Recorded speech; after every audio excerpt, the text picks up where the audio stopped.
Petrol की कीमतें हमें परेशान किए हुए हैं और उसके बाद आम आदमी के जहन में ये सवाल आता है कि where is this country's economy heading to? Exactly. मईशत जैसे हम बात कर रहे थे अच्छे नहीं हैं हालात, क्योंकि रुपए की कीमत घटती जा रही है, स्टॉक मार्केट की परेशानियां बढ़ रही हैं और FBR टैक्स वसूली के हदफ से 318 अरब रुपए पीछे है।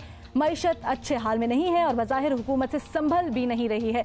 डॉलर के मुकाबले में रुपए की कदर हफ्ते के रोज रिकॉर्ड सतह तक कम हुई और डॉलर 144 रुपए तक जाने के बाद 143.5 रुपए पर बंद हुआ। स्टॉक मार्केट में भी मंदी हमने रिकॉर्ड देखी। IMF से इसकी शराइत पर मुआहिदे की खबर से सरमायाकारी मुतासिर हुई है। रह गया FBR तो उसे अपने 9 माह के हदफ से 318 अरब रुपए पीछे है इसकी रिकवरी, जिसकी एक वजह हुकूमती हिमायत ना होना भी है। ये सुनिए। जो FBR है इसका ठीक होना ज़रूरी इसलिए है कि हम जब तक FBR की रिफॉर्म्स नहीं करेंगे, नंबर 1 हम अपना खर्चा मीट नहीं कर सकते। मुसलसल मीटिंग्स कर रहे हैं कि हमने ये रेवेन्यू जनरेशन कैसे करनी है, FBR को कैसे एक बिजनेस फ्रेंडली एक इदारा बनाना है। मैं ये भी आपको आज कहता हूँ कि अगर हमने ये रियलाइज़ किया कि FBR ठीक नहीं हो सकती, हम एक नई FBR बना देंगे। अगर हमारा टैक्स कलेक्टिंग एजेंसी ठीक ना हुई तो ये तो मुल्क की आगे सिक्योरिटी का इशू है। इसके बावजूद हुकूमत ने नए टैक्स लगाने का फैसला कर लिया है। ज़राए के मुताबिक अगले बजट में हुकूमत सिर्फ सेल्स टैक्स कीमत में मजीद 150 अरब रुपए का बोझ अवाम पर डालने की तैयारी कर रही है। जख्मों पर नमक छिड़कने वाले बयानात इसके अलावा हैं कि पाकिस्तानी कौम को बहुत जल्दी है।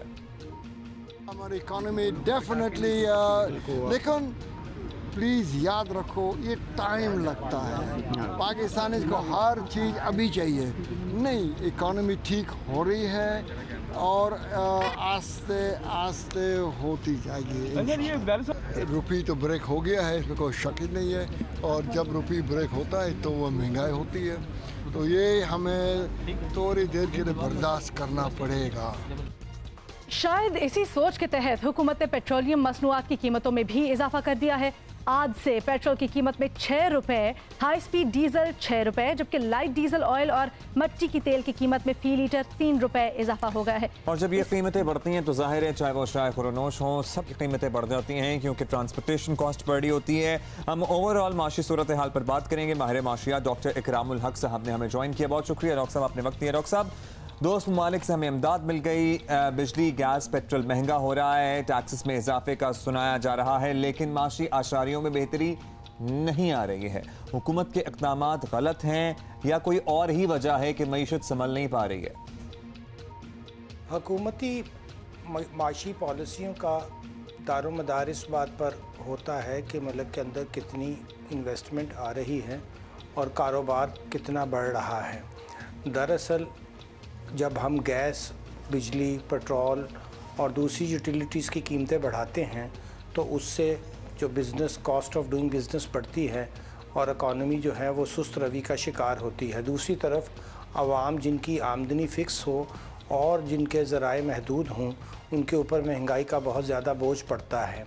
जो बाहर से पैसे आए थे वो तो दरअसल जो हमने का तवाज़न था वो इतना ख़राब हो चुका था पिछली हुकूमत के दौर में कि हमें फ़ौरी तौर पर कम से कम भी 15 से 16 अरब डॉलर्स की ज़रूरत थी, जिसमें से बहुत कम अभी हमारे पास आया है और मज़ीद अभी हमें 12 अरब डॉलर चाहिए। इन हालात में माशी तरक्की तो बहुत दूर की बात है। दरअसल पाकिस्तान को अपनी जो इस्तेकाम मईशत में लाना है वो इस वक्त सबसे बड़ा मसला है। अब मईशत में इस्तेकाम लाने के लिए टैक्सेस के अलावा जिस चीज़ की तरफ इशारा होना चाहिए था वो ख़र्चों को कम करना चाहिए था, यानी कि गैर तरक्याती अखराजात को और अभी लगाना चाहिए था। ये दो काम नहीं हुआ। अब मईशत में इस्तेकाम की बात कर रहे हैं इकराम साहब, तो अभी IMF प्रोग्राम भी फाइनल होने वाला है। बज़ाहिर पाकिस्तान IMF की रिवायती शराइत भी पूरी कर रहा है, तो क्या ये प्रोग्राम मिल गया तो मईशत में कुछ बेहतरी आएगी, संभलेगी? दरअसल पाकिस्तान ने IMF के साथ जो बुनियादी शराइत थी उनको पहले से ही मान लिया है। ये बुनियादी शराइत दरअसल प्री कंडीशंस, यानी कि हमें अमदाद मिलने से पहले इस दफ़ा उन्होंने, चूँकि हमारी अदायगियों की हालत बहुत बुरी थी और इकॉनमी तकरीबन जो थी वो बैंकरप्सी का शिकार थी। तो उन्होंने कहा कि हम आपको ये तब देंगे जब आप कुछ ज़रूरी इक़दाम पहले करें। उसमें से जो सबसे उन्होंने पाकिस्तान पे ज़ोर दिया वो ये था कि आप अपने पैसे की कदर कम करें, अपनी जो है बरामदात को बढ़ाएं, अपनी दरामदात को कम करें, आप हर तरह की सब्सिडी जो है ख़त्म करें, टैक्सेस ज़्यादा करें।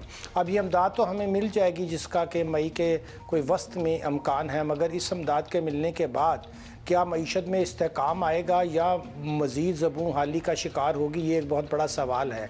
और अभी तक इसके बारे में दो राय पाई जाती हैं। एक तो ये कि मईशत में इस्तेहकाम के लिए टैक्सों के निज़ाम को बेहतर करना ज़रूरी है, अखराजात को जो गैर तरक्याती हैं ज़रूरी है, और उसके साथ साथ हमें अपनी बरामदात को बढ़ाना है।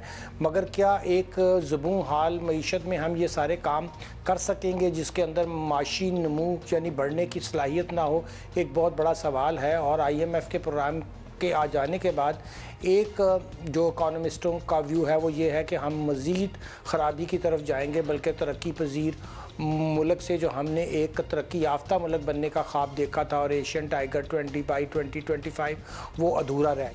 लेट्स सी क्या होता है।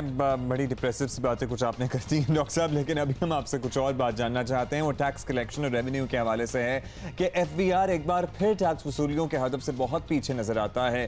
टैक्स इकट्ठा ना कर पाना हमेशा से इस मुल्क का बड़ा मसला रहा है, अभी भी है। क्या कोई हल है इसका? अगर FBR का यही हाल रहा तो आने वाले दिनों में हमारा जो फिस्कल डेफिसिट है वो बहुत बढ़ जाएगा, और उसके नतीजे में चूँकि हम IMF के प्रोग्राम में दाखिल हो चुके होंगे वो हमें मज़ीद टैक्स लगाने की बात करेगी। जबकि पाकिस्तान का मसला मज़ीद टैक्स लगाने से नहीं, बल्कि जो टैक्स ऑलरेडी लगे हुए हैं उनकी शरह को कम करके मगर सबसे वसूल करने का है। जब तक हम अमीर तबके से टैक्स नहीं ले पाएंगे, हम पाकिस्तान के अंदर चाहे जितने IMF के प्रोग्राम ले आएँ वो हमें बेहतरी की तरफ नहीं लेकर जाएंगे, बिज़नेस का भी नुकसान होगा, और दूसरी तरफ जो टैक्सों का बोझ है वो आम आदमी पे, तनख्वाहदार तबके पे और वो लोग जिनकी आमदनी फिक्स्ड है उसके ऊपर बहुत बुरी तरह पड़ेगा।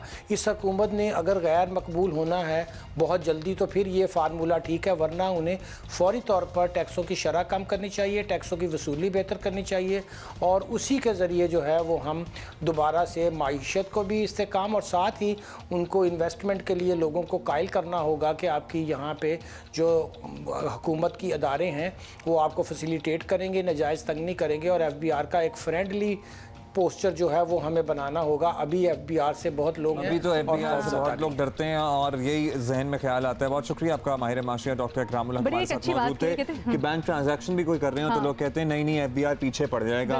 तो जिस इदारे के साथ ये लाइन जुड़ी हो या लाइन एसोसिएटेड हो वो पीछे पड़ जाएगा, उसकी क्या ही फिर लोग। लेकिन ये बात यहाँ पर जानना बड़ा ज़रूरी है कि टैक्स पॉलिसीज होती हैं और टैक्स पेयर्स के फायदों के लिए होती हैं यकीनन, लेकिन इसको किस तरह से यूटिलाइज करना ये भी देखिए। टैक्स नेट बढ़ाने की बड़ी जरूरत है। टैक्स वैक्स बढ़ेगा ना, सैलरीड जो तबका है ना वही पिसता है। टैक्स नेट बढ़ाने की जरूरत है। जब टैक्स वैक्स बढ़ता है ना सैलरी तबका ही पिसता है। जो अमीर बिजनेसमैन है आप बता दें उससे कितना करेंगे इकट्ठा। होना ये चाहिए कि जो अमीर लोग ना, देखो प्रोग्रेसिव टैक्सिंग इसी को तो कहते हैं, जो अमीर लोग हैं जिनके पास ज्यादा पैसा है उनसे ज्यादा टैक्स लें, जो कम लोग हैं, लेकिन ये इंप्लीमेंट भी होना चाहिए। बातें तो बड़ी अच्छी हैं। अच्छी बात है।